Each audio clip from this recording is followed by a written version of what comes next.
Всем привет! В этом видео вы узнаете, как можно создать простое приложение в 3 этапа: прототипирование, перенос интерфейса в Unity и добавим крошку скриптинга. Когда это выгодно? Это удобно и просто, когда мы не хотим разбираться в сложном процессе создания приложений, используя Java, к примеру. Также, когда нам нужно создать что-то очень простое за один вечер, а потом похвастаться нашим творением своим друзьям или коллегам. Досмотрите это видео до конца, там расскажу про возможное продолжение этого видео, которое зависит только от вас. Сегодня сделаем вот такое приложение. Назвал его деградатор, потому что, заходя в него, мы будем заниматься всякой занимательной фигней, пока едем в маршрутке или ждем, пока приедет лифт с 333 этажа. Оно очень простое в своем исполнении, функционал самый минимальный, но его создание даст вам базу, используя которую вы сможете сделать свое приложение. После просмотра видео буду рад, если кто-то из вас создаст что-то свое и пришлет мне. Из лучших приложений сделаю обзор, если выбор будет достаточно. Поехали. Любой продукт, то ли игра, то ли приложение, начинается с прототипа. Для этого превосходно подходит XD, а точнее Adobe XD. Разобраться в нем несложно, и оно поможет понять нам, что именно мы хотим создать и как мы хотим это видеть.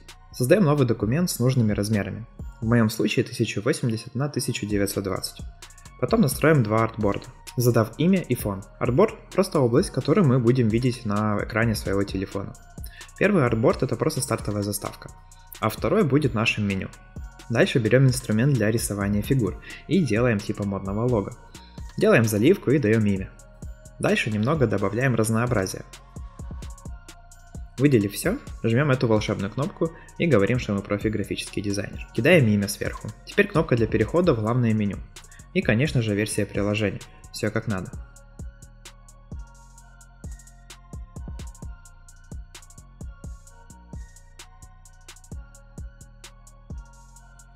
Дальше переходим к артборду, меню. Делаем шапку и иконки для запуска всякой диковинки в этом приложении. В вашем случае все это приложение может быть как какая-то справка, где вы открываете разную полезную информацию. Тут подключаете фантазию вперед, вариантов очень много. У меня это будет 3 мини-игры, задача которых просто убить время в ожидании. Про их создание расскажу в конце этого видео. Создал вспомогательную сетку, чтобы лучше разместить иконки. А их создание чисто творческий процесс. Идеи мини-игр уже придумал, а вид иконок фантазировал на ходу. Так как я больше специалист в 3D-графике и разработке игр, то сильно не критикуйте дизайн. Все-таки их делал чисто для демонстрации за пару минут.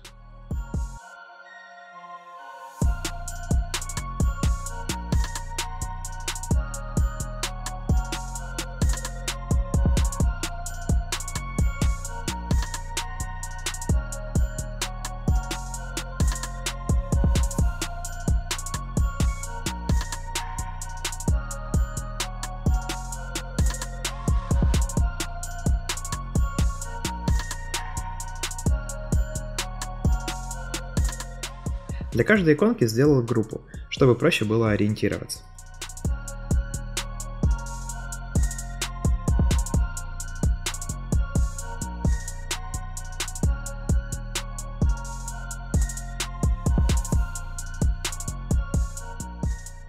А тут вспомнил, что надо сохраниться, почти вовремя. Потом сделал 3 артборда с формальными мини-играми, для того, чтобы сделать функционал для переключения между этими играми в меню.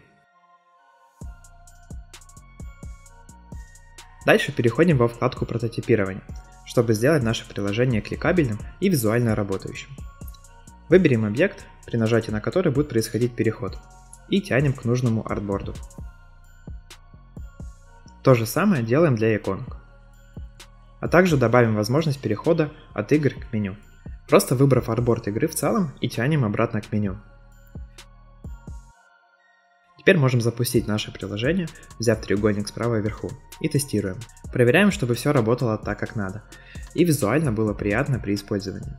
Так как это прототип, то не нужно тратить время, чтобы сделать приложение на 100%, но все равно его будем делать в Unity, а Adobe XD – инструмент, с помощью которого мы можем визуально оценить нашу идею в считанные минуты. Если с нуля делать такое в Unity, понадобится значительно больше времени, как и любые последующие изменения. Если нажать на саму линию перехода, справа есть ее настройки. Подробно про них не буду рассказывать, в сети полно про это информации. Скажу только то, что они необходимы, чтобы сделать переход как свайп или сдвиг, а также настроить время перехода и прочие тонкости. В нашем приложении в Unity сделаем просто обычную загрузку сцен, без всяких переходов. Дальше ставим значок экспорта возле каждого визуального объекта или группы, которую хотим экспортировать и использовать в Unity. После нажимаем «Экспорт ресурсов» и выбираем путь экспорта.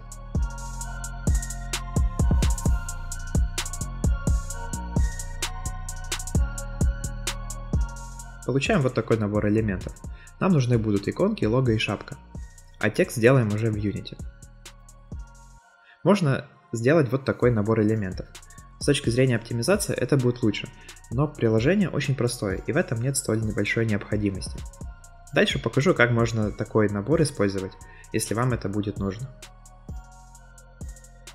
Теперь идем в движок Unity. Там создаем проект на нужной нам версии. Можете выбрать, как у меня. В этом окне выбираем шаблон 2D. От недавнего времени появились новые шаблоны Mobile 2D и 3D. Пока я не особо разобрался в них, в чем именно их особенность, но ради эксперимента выберем Mobile 2D. Имя проекта плюс путь и создаем проект. У меня уже он создан, у вас должно быть также после запуска. Дальше нам нужно зайти в настройки билда и выбрать, что наше приложение будет для Android. Если у вас iOS, то выбираете его и нажимаете Switch и ждем. Когда процесс перехода завершился, то соотношение сторон камеры изменилось на мобильный вариант. Переименуем главную сцену чисто для нашего удобства. Первым делом создадим канвас и поменяем цвет фона в камере на черный. Дальше создадим пустой объект, в котором будем хранить все элементы, присущие первому артборду, то есть наша заставка, и назовем ее Home. Создав папку UI, закинем в нее все графические элементы с Adobe XD. Сперва покажу, как работать с таким набором графических элементов. Ставим режим Multiply, потому что элементов у нас больше одного, и нажимаем Sprite Editor. В категории Slice нажимаем на кнопку Slice с автоматическим типом нарезки. Теперь все объекты у нас отдельные. Нажимаем Apply.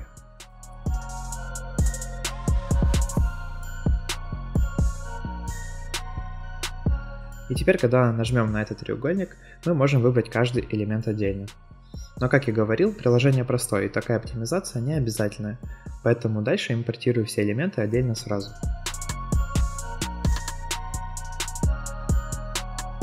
На панели Home создадим картинку и закинем туда наше лого. Потом нажмем на вот эту галочку, чтобы сохранить пропорции картинки.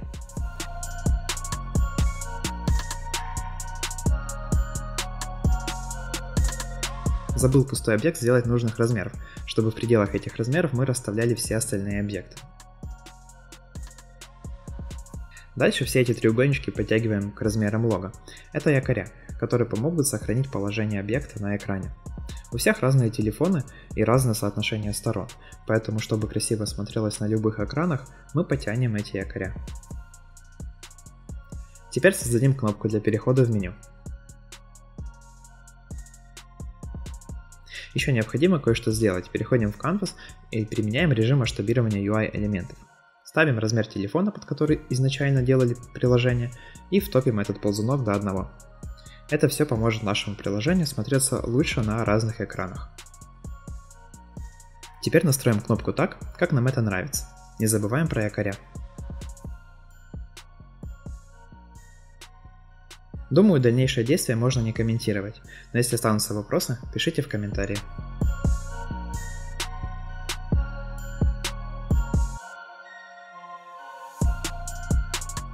Следите за иерархией объектов. Текст для лого я сделал как дочерний объект для самой картинки.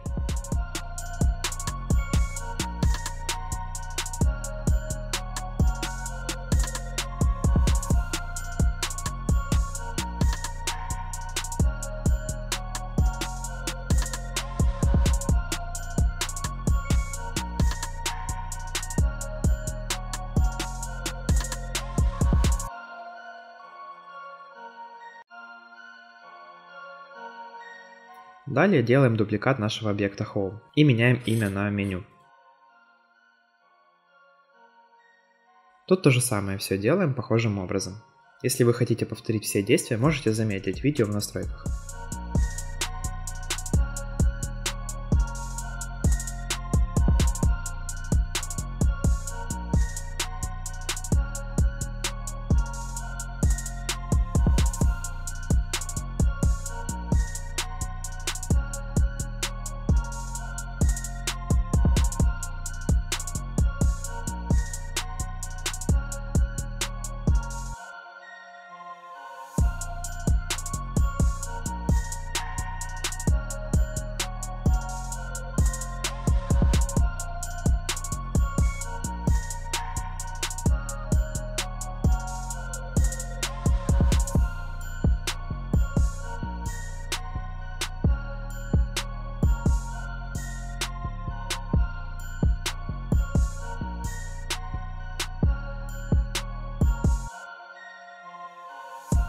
Заметил, что картинку не очень хорошо экспортировала, пришлось убрать лишнее.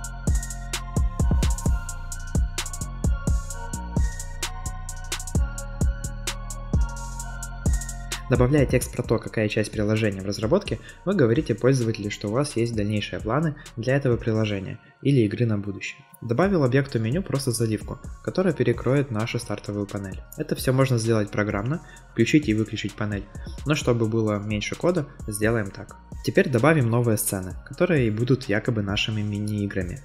Там уже можете создать что угодно, я просто оставлю надпись.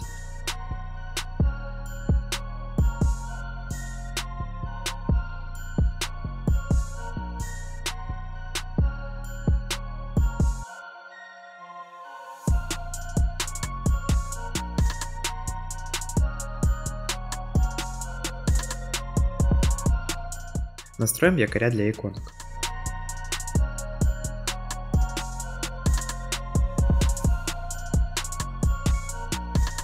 Теперь переходим к завершающей части. Это совсем крошечный скрипт. А в конце билд нашего приложения и запуск на телефоне. Скрипт назову меню контроллер. Вот так будет выглядеть сам скрипт. Первым делом подключим библиотеку Scene Management для того, чтобы загружать другие сцены, в нашем случае с мини-играми. Потом объявим переменную типа GameObject, назовем ее PanelMenu. Это будет наше меню, которое мы будем просто включать и выключать в методе OpenMenu. То, что я назвал ночной кошмар, это реализация методов открытия других сцен. Если таких сцен будет очень много, то будет твориться ужас в коде. Поэтому такой код не очень практичен, так как для каждой сцены свой метод. Потому хорошее решение описывает следующий метод. Мы будем передавать индекс нашей сцены в этот метод. Дальше мы проверим. Если этот индекс больше одного и меньше общему количеству сцен в настройке билда, то мы запускаем эту сцену. Иначе выдаст ошибку, что такого индекса нету и максимальный индекс равен общему количеству. Больше одного, потому что сцена с меню имеет индекс 0. Закинем наш скрипт на камеру и перетащим панель меню в необходимое поле в скрипте. Если мы запустим проект, то ничего пока еще работать не будет, что вполне логично, так как мы не привязали, какие именно кнопки будут вызывать наш метод. Потому нажимаем на первую кнопку для перехода в меню и в разделе OnClick нажимаем плюс. Тут указываем, что именно будет происходить при клике на эту кнопку. Выбираем меню с нашим скриптом и перетаскиваем ее сюда. После выбираем метод открытия нашего меню из нужного скрипта. Теперь, если запустим проект, то все будет работать как надо.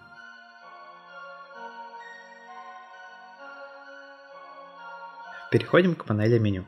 Делаем то же самое, только выбираем другой метод и указываем нужный индекс сцены.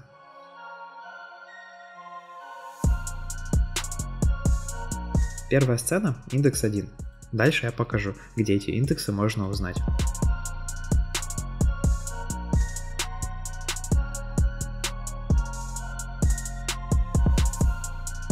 Если запустим игру и проверим, то будет ошибка, что наш индекс не найден.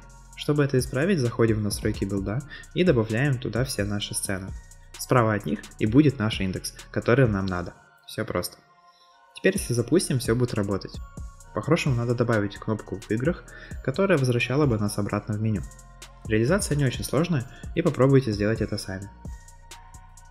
Если нужна будет помощь, пишите в комментариях. А теперь укажем индекс, которого нету, например 10. То выдаст ошибку ту, которую мы прописали в коде. Но там указано, что максимальный индекс 4, хотя должен быть 3. Это было видно, когда мы добавляли наши сцены в настройки. Давайте попробуем ввести 4. Как видите, ошибка почему-то другая. Решение простое. Так как нумерация индексов происходит от нуля, а не с единицы, то нам нужно в условии поставить -1, вот тут. Теперь все работает, но -1 нужно еще вставить и вот тут с небольшими изменениями.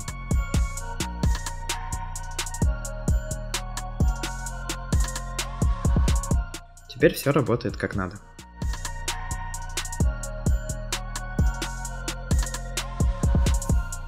Чтобы сделать билд и проверить на телефоне, мы переходим для начала в Play Settings. Там указываем компанию и версию, если хотите. А также логотип, который я забыл сделать, поэтому по-быстрому сделал его в Photoshop в расширении 1024 на 1024.